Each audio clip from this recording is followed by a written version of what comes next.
Class 12 last class में हमने probability में एक्सरसाइज 13.4 में क्वेश्चन नंबर 13 तक हमने सॉल्व कर लिया था। अब आज इस क्लास में हम क्वेश्चन नंबर 14 से स्टार्ट करेंगे। ठीक है, तो चलो स्टार्ट करते हैं क्वेश्चन नंबर 14। तो क्वेश्चन नंबर 14 देखो क्या कह रहा है। अ class has 15 students whose ages are, एक क्लास में 15 स्टूडेंट्स हैं और उनके उम्र क्या है वो दिया हुआ है। तो उनके सारे जितने लोग हैं, जितने स्टूडेंट्स हैं, उनके एजेस को हम सबसे पहले लिख लेते हैं। तो देखो दिया हुआ है 40, 70, 50, 14, 21, 17, 14, 21, 17, 19, 20, 16, 18, 20, 16, 18, 20, 17, 16, 20, 17, 16, 19 and 20। तो पहले गिन लें इसमें 15 लोग हैं कि नहीं। 1, 2, 3, 4, 5, 6, 7, 8, 9, 10, 11, 12, 13, 14, 15, टोटल 15 स्टूडेंट्स हैं। ठीक है, सबके एजेस ये सब दिए हुए हैं। अब कह रहा है कि one student is selected in such a manner that each has the same chance of being chosen.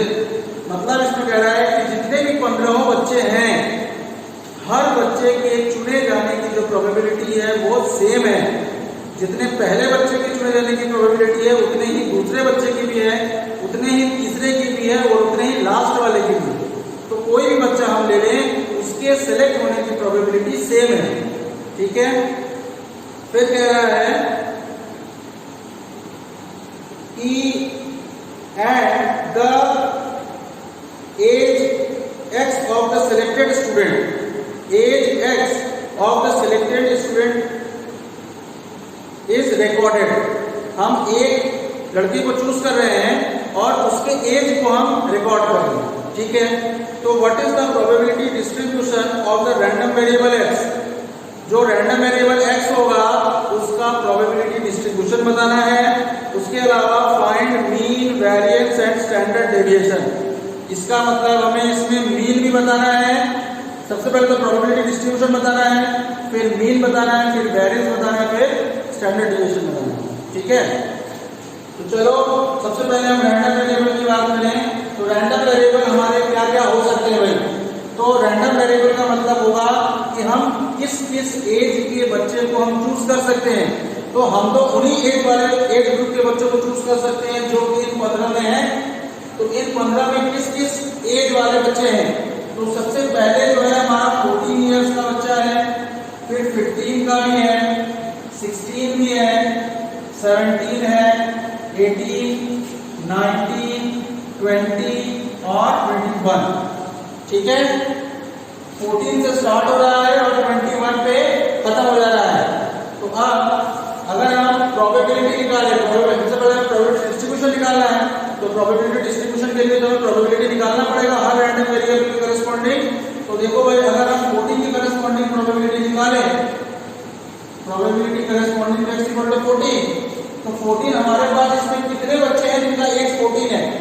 1, 2, बस 2 ही लोग हैं। तो फेवरेबल आउटकम हमारा 2 हो गया upon total outcome. Total outcome तो हमारे पास 15 बच्चे हैं, तो 2/15 हो गए। ठीक है, इसी तरह probability of x is equal to 15। तो अब देखो 15 कितने बच्चे की एज है। तो सिर्फ एक ही बच्चा है, इसकी एज कितनी है, 15 है। तो फेवरेबल आउटकम वन हो गया अपॉन टोटल तो 15 बच्चे हैं तो 1/15। अब probability corresponding to x equal to 16।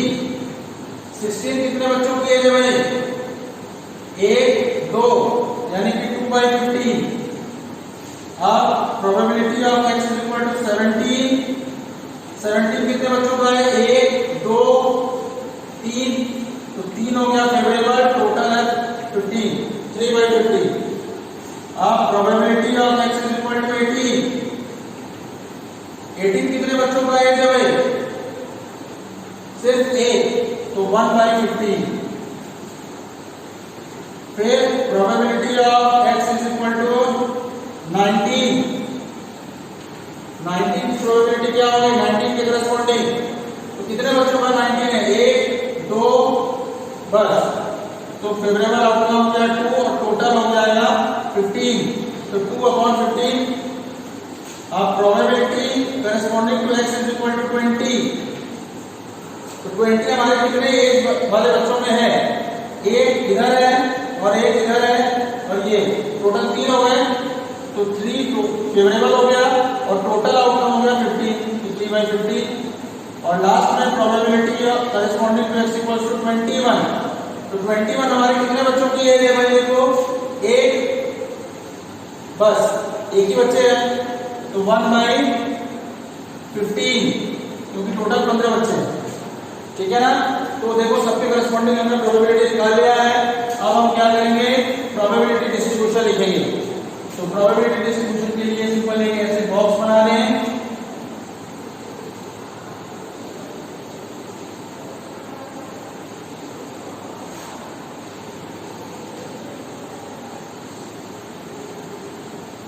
x px 14 15 16 17 18 19 20 21।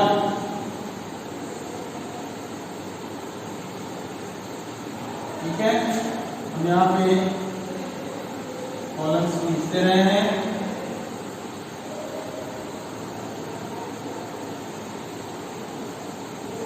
ठीक है, तो x इक्वल टू 40 करस्पॉन्डिंग हमारा प्रोबेबिलिटी है 2/15।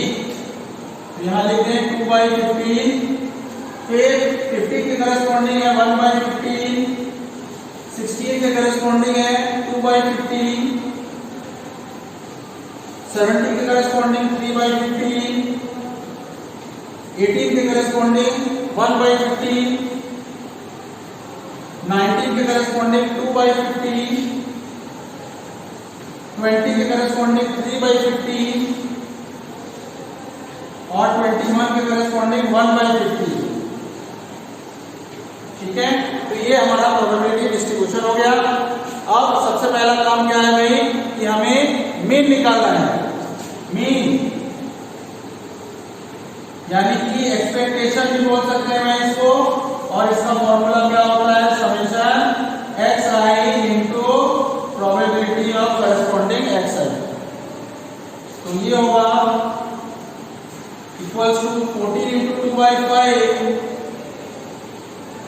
Plus 15 into 14 into 2/15 plus 15 into 1/15 plus 16 into 2/15 plus 17 into 3/15 plus 18 into 1/15 plus 19 into 2/15 plus 20 into 3/15 plus 21 into 1/15। ये हो गया 28/15 plus 15/15 plus 32/15 plus 51/15 plus 18/15 plus 38/15 plus 60/15 plus 21/15। तो इन सबको प्लस कर देना। 28 प्लस 15 हो गया 43, 75 प्लस 51 122 प्लस 18 140 178 238 259 अपॉन 15। तो 15 1 जा 15 10 और 9 15 7 जा 105 40 15 2 जा 30 और 15 6 जा 90। तो 17.26 ये हो गया हमारा एक्सपेक्टेशन, यानी कि मीन की वैल्यू आ गई। ठीक है, अब हमें क्या निकालना पड़ेगा भाई, वेरिएंस और स्टैंडर्ड डेविएशन। तो चलो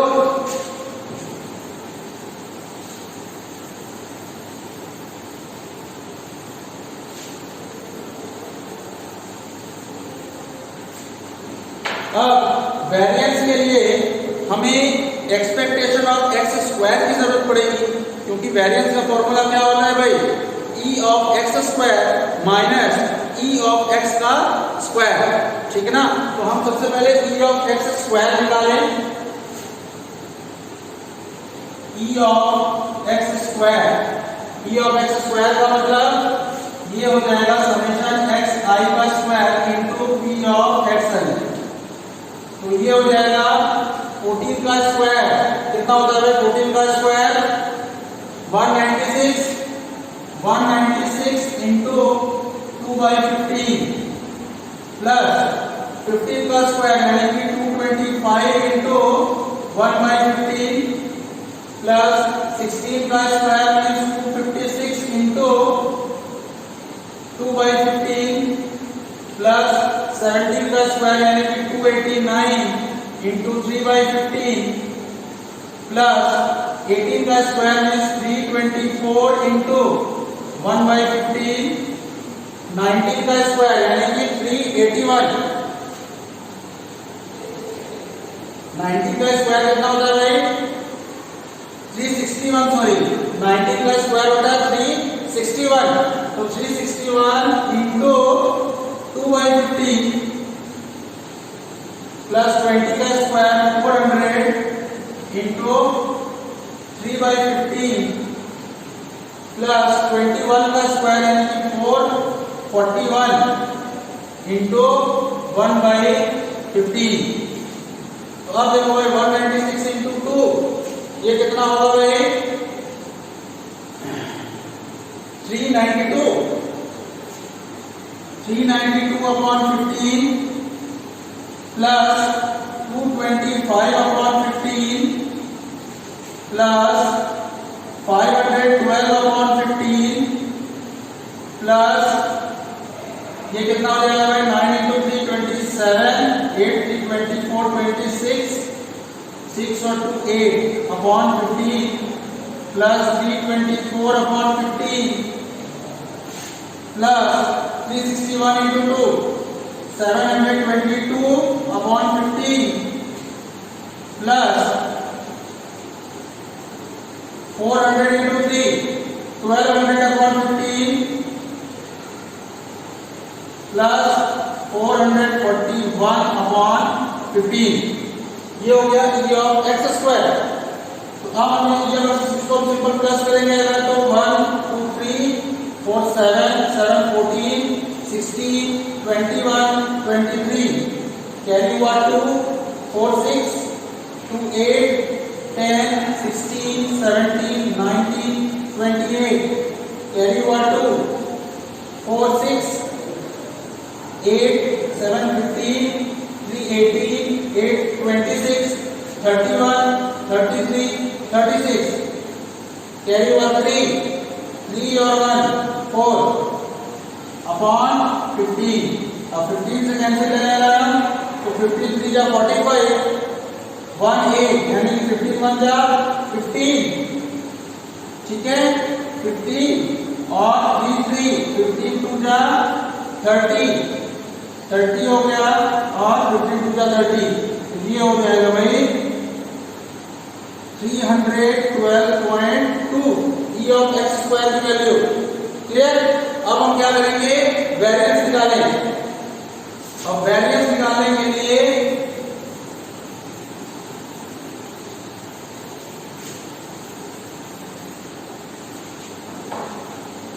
वेरिएंस का formula variance of X is equal to E of expectation of X square minus E of X का square. Expectation of X square होने वाला है 312.2 माइनस 17.26 का स्क्वायर, ठीक है।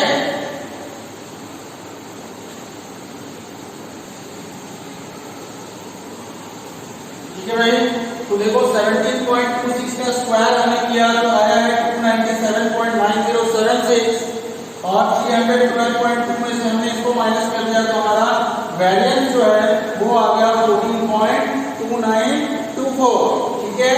अब हम स्टैंडर्ड डेविएशन निकालेंगे। तो स्टैंडर्ड डेविएशन क्या होता है भाई? Square root of variance of x. इसका मतलब ये हो जाएगा स्क्वायर रूट ऑफ 14.2924, ठीक है। और इसका स्क्वायर रूट अप्रॉक्स आएगा 3.78, ठीक है। इसका स्क्वायर रूट निकाल के देख लीजिएगा, इसी के अप्रॉक्स आएगा 3.78। क्लियर? देख लो भाई।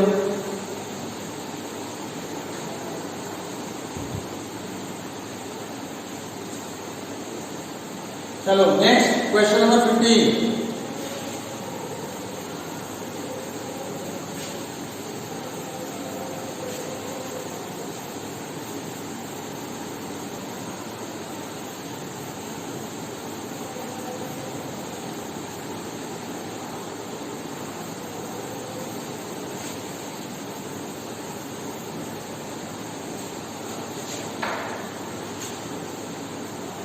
क्वेश्चन नंबर 15, इसमें देखो क्या कह रहा है भाई। इन अ मीटिंग, एक मीटिंग में 70% ऑफ द मेंबर्स फेवर। कोई एक मीटिंग है जिसमें किसी चीज में सपोज डिसीजन चल रहा होगा, तो जितने भी लोग बैठे हैं उसमें 70% लोगों ने उसमें फेवर किया है। जो डिसीजन है उसमें फेवर किया है 70% लोगों ने, एंड 30% अपोज, ठीक है। और सर्टेन प्रपोजल, कोई एक सर्टेन प्रपोजल है उसमें 70% लोगों ने उसको फेवर किया है और 30% ने उसको अपोज किया है। तो अब member is selected at random. अब उनमें से एक मेंबर को अगर हम रैंडमली सिलेक्ट करें and we take x is equal to 0, और रैंडम वेरिएबल की इसमें बात पहले से ही कर दिया है कि रैंडम वेरिएबल हम 0 मानेंगे इफ ही अपोज, अगर उसने अपोज किया है, and x is equal to 1 मानेंगे, रैंडम वेरिएबल हम 1 मानेंगे if he is in favour, अगर वो फेवर में है। तो पॉइंट e ऑफ x का मतलब expectation of x and variance of x हमें निकालना है। तो देखो प्रोबेबिलिटी ऑफ फेवर दिया हुआ है 70%, यानी कि 70/100, ये हो गया 7/10। और प्रोबेबिलिटी ऑफ अपोज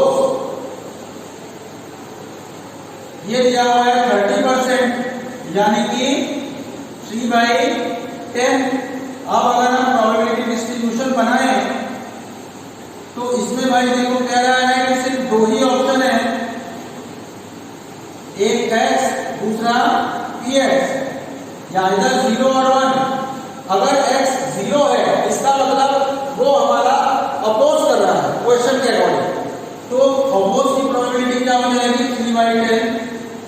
और अगर मेरा x 1 है, रैंडम वेरिएबल मेरा 1 है, इसका मतलब वो फेवर कर रहा है और उसकी प्रोबेबिलिटी होगी 7/10, ठीक है। तो अब हमें इसका मीन निकालना है। तो मीन निकालने के लिए यानी कि e ऑफ x का फॉर्मूला क्या होता है? Summation xi into probability of xi। ये हो जाएगा 0 इनटू 3/10 प्लस 1 इनटू 7/10। तो ये सीधा सीधा कितना हो गया भाई? 7/10, क्योंकि ये तो 0 ही हो गया, और 7/10 का मतलब 0.7। तो मीन आ गया हमारा 0.7। अब हमें वेरिएंस भी निकालना है, और हमें क्योंकि पता है वेरिएंस निकालने के लिए हमें e ऑफ x स्क्वायर की जरूरत पड़ती है। e ऑफ x स्क्वायर की जरूरत पड़ती है। तो सबसे पहले हम इस e ऑफ x स्क्वायर को निकालें। तो e ऑफ x स्क्वायर कितना होगा भाई? कैसे निकलेगा? समेशन ऑफ xi का स्क्वायर इनटू करेस्पॉन्डिंग प्रोबेबिलिटी, यानी कि 0 का स्क्वायर इनटू 3/10 प्लस 1 का स्क्वायर इनटू 7/10। तो ये भी हमारा 7/10 ही आ जाएगा भाई, यानी कि 0.7। और वेरिएंस वाले फॉर्मूले में अगर हम पुट कर दें तो e ऑफ x स्क्वायर यानी कि 0.7 माइनस e ऑफ x भी 0.7 ही है, लेकिन हमें इसका स्क्वायर करना है। तो ये हो जाएगा 0.7 माइनस 0.49, तो ये हो जाएगा 0.21 वेरिएंस ऑफ x। ठीक है, तो वेरिएंस हमारा आ गया 0.21 और मीन आ गया e of x is equal to 0.7। Clear? चलो अब next question 16।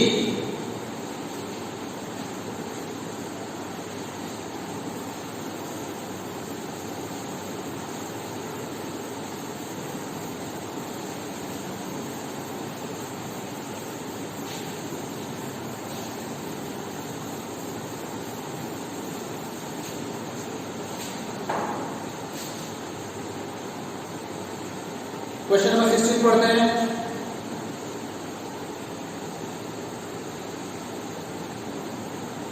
The mean of the numbers obtained on throwing a die having written 1 on 3 faces, 2 on 2 faces and 5 on 1 face is। अब देखो इस क्वेश्चन में हमें simple mean निकालना है और इसमें कह रहा है कि एक डाइस है, डाइस के ऊपर 1 2 3 4 5 6 6 फेसेस होते हैं, उसमें सब में 6 नंबर्स लिखे होते हैं 1 से लेकर 6 तक। तो इसमें कह रहा है कि 1 जो है 3 फेस पे 1 ही लिखा हुआ है, ठीक है ना। 1 जो है हमारा 3 फेस पे लिखा हुआ है, फिर 2 हमारा 2 फेसेस पे लिखा हुआ है, 2 फेस पे 2 लिखा हुआ है और 5 1 फेस पे लिखा हुआ है, एक फेस पे 5 लिखा हुआ है। तो इसका मीन कितना होगा, इसका मीन कितना होगा? तो देखो भाई, इसमें हमारा जो रैंडम वेरिएबल है वो क्या कह रहा है कि इसमें सिर्फ 1 है, 2 है और 5 है। तो probability corresponding to random variable x equal to 1 is equal to number of favourable outcome तो 3 हो जाएगा भाई, क्योंकि हमारे टोटल तो 6 फेसेस हैं, उसमें से 3 फेस में 1 लिखा हुआ है। इसका मतलब 1 के लिए फेवरेबल आउटकम हमारा 3 हो जाएगा अपॉन टोटल तो 6 है, तो 6 फेसेस है, तो 3/6 का मतलब 1/2। फिर probability corresponding to x is equal to 2। अब 2 कितने फेसेस पे लिखा हुआ है? सिर्फ 2 ही फेस पे लिखा हुआ है, तो हमारा जो फेवरेबल आउटकम होगा वो 2 होगा और टोटल तो 6 है, तो 2/6 का मतलब 1/3। फिर probability of x is equal to 5। अब नेक्स्ट जो रैंडम वेरिएबल है वो हमारा 5 है और ये कह रहा है कि सिर्फ एक ही फेस पे 5 है, तो हमारा फेवरेबल आउटकम तो सिंपल 1 ही हुआ, तो 1 अपॉन टोटल आउटकम तो 6 ही है, तो 1/6 हो गया। ठीक है ना। अब हम क्या करें, हमें मीन चाहिए, तो हम चाहे तो इसमें प्रोबेबिलिटी डिस्ट्रीब्यूशन पहले बना लें।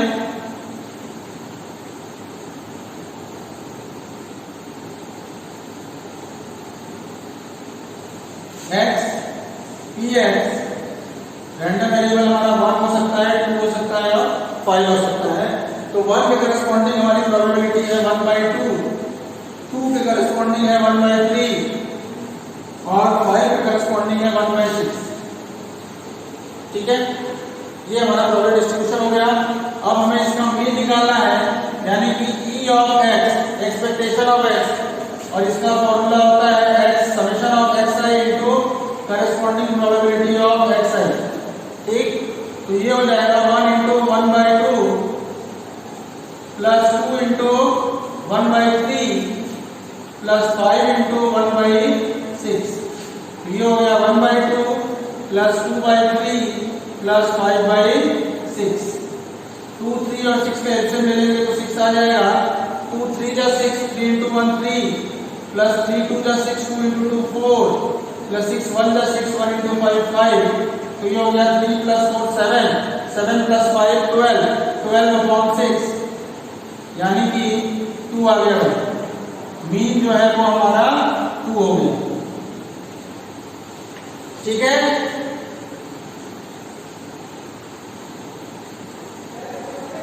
तो इसमें जो हमारा करेक्ट आंसर होगा भाई वो कौन सा वाला ऑप्शन होगा भाई? नंबर बी जो होगा वो हमारा करेक्ट होगा, क्योंकि मीन इज इक्वल टू 2 हमारा किस ऑप्शन में दिया है, ऑप्शन नंबर बी। ठीक है, तो देख लो भाई इस क्वेश्चन को।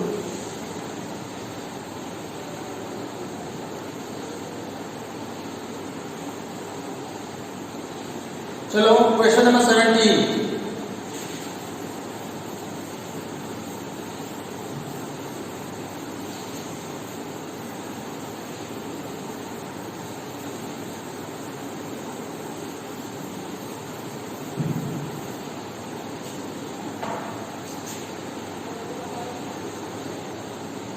तो देखो क्वेश्चन नंबर 17 में क्या कह रहा है कि suppose that 2 cards are drawn at random from a deck of cards. एक डेक ऑफ कार्ड्स है, तो डेक ऑफ जो प्लेइंग कार्ड्स होते हैं उसमें हमारे 52 कार्ड्स होते हैं, तो उसमें से 2 कार्ड्स को रैंडमली ड्रॉ किया गया है।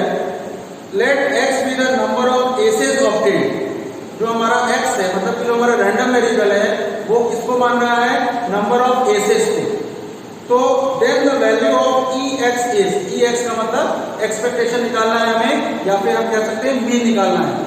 तो देखो जो नंबर ऑफ एसेस होंगे, हमारे पास टोटल 52 कार्ड्स में से 4 एसेस होते हैं, 4 एस, और उसमें से हम सिर्फ 2 ही कार्ड चुन रहे हैं। तो कह रहा है कि जो हमारा एक्स है वो है हमारा नंबर ऑफ एसेस का। ठीक है, तो क्या क्या पॉसिबिलिटी हो सकती है भाई, एक्स की वैल्यू क्या क्या हो सकती है। तो देखो ये हो सकता है कि हम जो 2 कार्ड ड्रॉ कर रहे हैं वो एक भी कार्ड हमारा एस ना हो, ऐसा भी हो सकता है। या फिर ये हो सकता है कि एक कार्ड एस हो और एक कार्ड एस ना हो, और एक पॉसिबिलिटी ये भी है कि दोनों के दोनों कार्ड्स हमारे एस ही हो। ठीक है ना, इसका मतलब जो हमारा रैंडम वेरिएबल है उसकी वैल्यू या तो 0 हो सकती है, या तो 1 हो सकती है, या तो 2 हो सकती है। तो अब हम करस्पॉन्डिंग प्रोबेबिलिटीज निकालेंगे रैंडम वेरिएबल के करस्पॉन्डिंग। तो suppose probability of x is equal to 0, यानी कि जो हम 2 कार्ड चुन रहे हैं उसमें से 0 एस आ रहा है। 0 अगर एस आ रहा है, इसका मतलब जो दोनों कार्ड्स हैं वो एस नहीं है। ठीक है ना, इसका मतलब हम प्रोबेबिलिटी क्या होगा, जो 4 एस हैं उसमें से इसका मतलब हमें 0 मिले, तो 4C0, 4 कार्ड्स में से 0 हमारे एस है, इनटू हमें 2 कार्ड्स चुनने हैं ना, तो 2 कार्ड्स हम इसका मतलब किसमें से चुन रहे हैं, जो नॉट एस है, जो एस नहीं है। तो 52 में से ऐसे कितने कार्ड्स हैं जो कि एस नहीं है, इन 4 को हम माइनस कर देंगे, यानी कि 48 कार्ड्स हैं। तो हम फिर 48 कार्ड्स में से 2 कार्ड को चूज करेंगे। ठीक है ना, अब ये हमारा फेवरेबल आउटकम हो जाएगा अपॉन टोटल आउटकम तो हो जाएगा भाई, देखो टोटल कार्ड्स हमारे पास 52 है, उसमें से हम 2 को चुनेंगे तो 52C2। ठीक है, अब इसको हम सॉल्व करेंगे, तो 4C0 की वैल्यू क्या होगी भाई, factorial 4 upon factorial 0 into factorial 4, फिर into 48 factorial upon 2 factorial into 46 factorial whole divided by 52 factorial upon 2 factorial into 50 factorial. ठीक है, तो देखो 2 फैक्टोरियल से 2 फैक्टोरियल कट जाएगा, 4 फैक्टोरियल से 4 फैक्टोरियल कट जाएगा। अब ये हो जाएगा भाई 50 फैक्टोरियल ऊपर चला जाएगा, 50 फैक्टोरियल इंटू 48 फैक्टोरियल अपॉन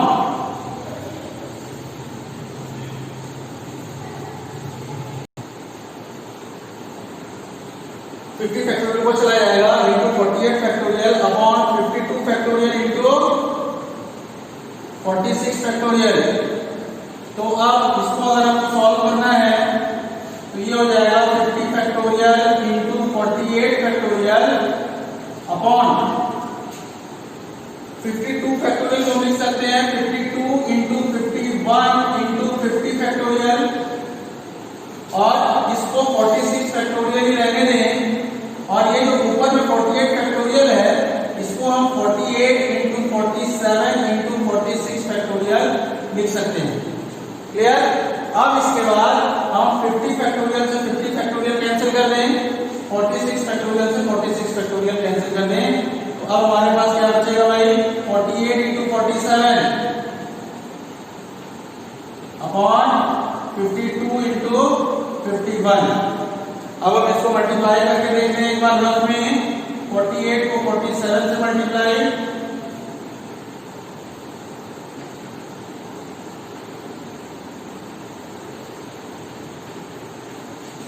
तो ऊपर हो गया 2256 अपॉन, अब 52 को 51 से मल्टीप्लाई करें,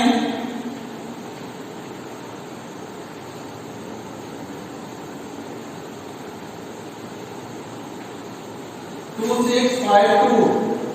अब हम अगर 2 से कैंसिल करें भाई 1 3 2 6 1 1 2 8, फिर 2 से कैंसिल करें तो 6 6 3, इधर हो जाएगा 5 6 4, ठीक है ना। अब इसको 3 से हम कैंसिल करें, 3 2 जा 6 3 2 जा 6 3 1 जा 3, तो ये हो जाएगा 3 1 जा 3 3 8 जा 24 3 8 जा 24, तो ये आ जाएगा 188 अपॉन 221, ठीक है ना। ये हमारा probability of x is equal to 0 आया भाई। यहाँ पे हम कहीं लिख लेते हैं probability corresponding to x equal to 0 है हमारा 188 अपॉन 221, ठीक। अब probability corresponding to x equal to 1 अगर हम निकालें,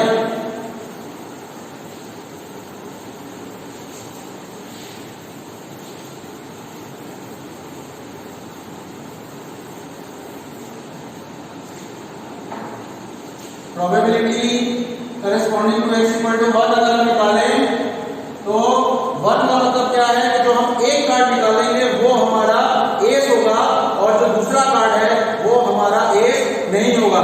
इसका मतलब एक कार्ड एस होगा, इसका मतलब उन चारों एस में से ही हम एक एस को निकालेंगे तो 4C1 इंटू बाकी जो 48 कार्ड्स हैं उसमें से हम एक कार्ड को निकालेंगे, तो ये हो जाएगा और अपॉन 52C2। तो देखो भाई ये 4C1 हो जाएगा 4 इंटू 48C1 हो जाएगा 48 अपॉन 52C2। NC2 क्या होता है n इंटू n-1 अपॉन 2, यानी कि 52 इंटू 51 अपॉन 2, तो ये ऊपर चला जाएगा, ठीक है। तो अब देखो भाई 4 1 जा 4, ये 13 बार में जाएगा। उसके बाद और किससे कर सकता है भाई, जैसे 3 से अगर हम काटे तो ये 16 बार में और ये 17 बार में जाएगा, तो ये कितना हो गया भाई 16 इंटू 2 32 अपॉन 13 इंटू 17, तो 13 इंटू 7 हो जाता है 91 और ये 221, 32 अपॉन 221, ये corresponding to x equal to 1 आ गया। इसी तरह अगर हम probability corresponding to x equal to 2 निकालें, इसका मतलब जो दोनों के दोनों कार्ड्स हैं वो हमारे एस ही हैं, तो ये हो जाएगा 4C2, ये वेरिएबल आउटकम होगा 4C2 इंटू 48C0। इसका मतलब जो दोनों कार्ड्स हैं वो हमारे उन चारों कार्ड्स में से ही होंगे, चारों एस में से ही होंगे, और बाकी जो 48 कार्ड्स बचते हैं उसमें से एक भी कार्ड नहीं होगा क्योंकि हमने 2 कार्ड्स चुन लिए हैं। अब ये हो जाएगा अपॉन टोटल 52C2, ठीक है। तो अब 4C2 का मतलब हो गया 4 into 3 upon 2 into 48C0। NC0 का मतलब होता है n factorial upon 0 factorial into n factorial, इसका मतलब 1, तो ये हो जाएगा 1, ठीक है, अपॉन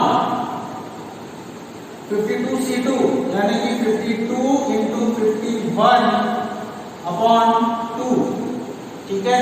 2 से 2 कैंसिल हो जाएगा, तो बचेगा कितना भाई 4 इंटू 3 अपॉन 52 इंटू 51, 4 1 जा 4, ये 13 बार में जाएगा और 3 से ये 17 बार में जाएगा, तो ये हो जाएगा 1 अपॉन 221, ठीक है।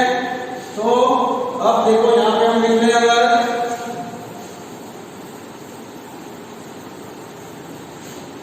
x इक्वल टू 1 के करेस्पॉन्डिंग, x इक्वल टू 1 के करेस्पॉन्डिंग जो हमारी प्रोबेबिलिटी आई है वो है 32 अपॉन 221, और x इज इक्वल टू 2 के करेस्पॉन्डिंग जो हमारी प्रोबेबिलिटी आई है वो है 1 अपॉन 221, ठीक। अब हम अगर प्रोबेबिलिटी डिस्ट्रीब्यूशन निकालना चाहें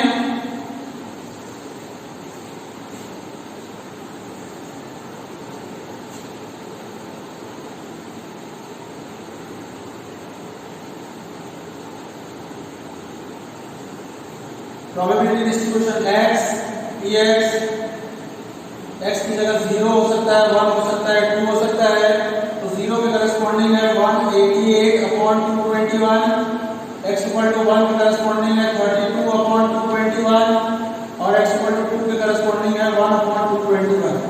अब हम इसका अगर मीन निकालें यानी कि एक्सपेक्टेशन ऑफ x ये होता है summation xi into corresponding probability is equal to 0 into 188 upon 221 plus 1 into 32 upon 221 plus 2 into 1 upon 221।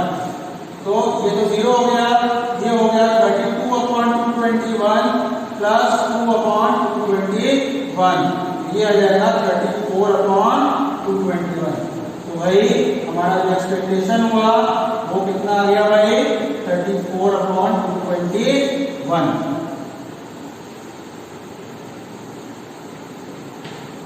Answer ठीक है। तो चलो भाई अब आज एक क्लास में बस इतना ही रहेगा। अब इसके बाद जो है बर्नौली ट्रायल्स की बात आती है, तो बर्नौली ट्रायल्स हम नेक्स्ट क्लास में पढ़ेंगे। ठीक है, तो आज के लिए इतना ही है। चलो ऑफ करते हैं।